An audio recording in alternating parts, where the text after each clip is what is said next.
Mapalad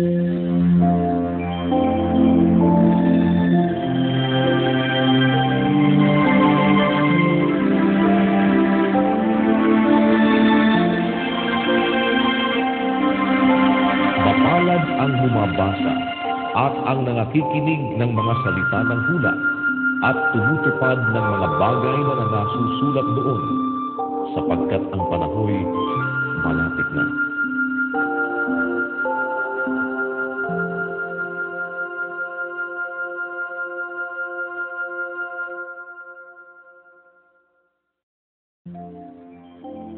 Roma, Kapitulo 13. Ang bawat kaluluwa ay pasakop sa matataas na kapangyarihan, sapagkat walang kapangyarihan na hindi mula sa Diyos, at ang mga kapangyarihang yaoy hinirang ng Diyos.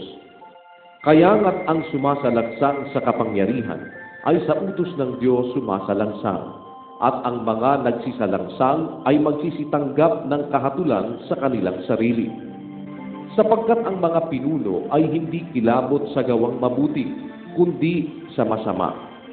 At ibig mo bagang mawalan ng takot sa may kapangyarihan? Gawin mo ang mabuti at magkakamit ka ng kapurihan sa Kanya.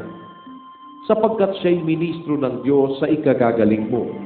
Datapwat kung ginagawa mo ang masama, ay matakot ka, sapagkat hindi walang kabuluhan ang pagdadala niya ng tabak, sapagkat siya'y ministro ng Diyos, tagapaghiganti sa ikagagalit sa gumagawa ng masama. Kaya nga't dapat na kayo'y pasakop, hindi lamang dahil sa kagalitan, kundi naman dahil sa budhi. Sapagkat dahil dito ay nagsisipagbayad naman kayo ng buwis, sapagkat sila'y mga tagapangasiwa ng paglilingkod sa Diyos, na nagsisipamahalang walang patid sa bagay na ito. Ibigay ninyo sa lahat ang sa kanila'y nararapat, buwis sa dapat buwisan, ambag sa dapat ambagan, takot sa dapat katakutan, put sa dapat papurihan.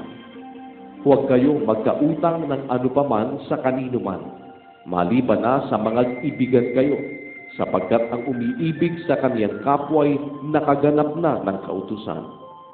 Sapagkat ito, huwag kang mangangalunya, huwag kang papatay, huwag kang magnanakaw, huwag kang mananakim, at kung mayroon pang ibang utos, ay nauuwi sa salitang ito.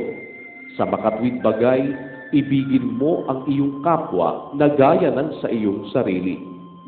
Ang pag-ibig ay hindi gumagawa ng masama sa kanyang kapwa. Ang pag-ibig nga ay siyang katuparan ng kautusan. At ito, yamang nakikilala ang panahon, na ngayon kapanahunan ng magsigising kayo sa pagkakatulog, sapagkat ngayon ay lalong malapit na sa atin ang kaligtasan, kaysa nang tayo'y magsisampalataya ng una.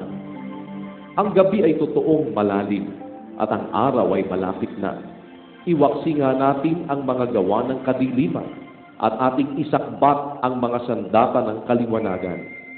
Magsilakad tayong mahinhin, gaya ng sa araw, huwag sa katakawan at paglalasing, huwag sa kalibugan at sa kahalayan, huwag sa mga pagkakaalit at pagkakainggitan. Kundi bagkus isakbat ninyo ang Panginoong Hesukristo, at huwag ninyong paglaanan ang laman, upang masunod ang mga kahalayan doon.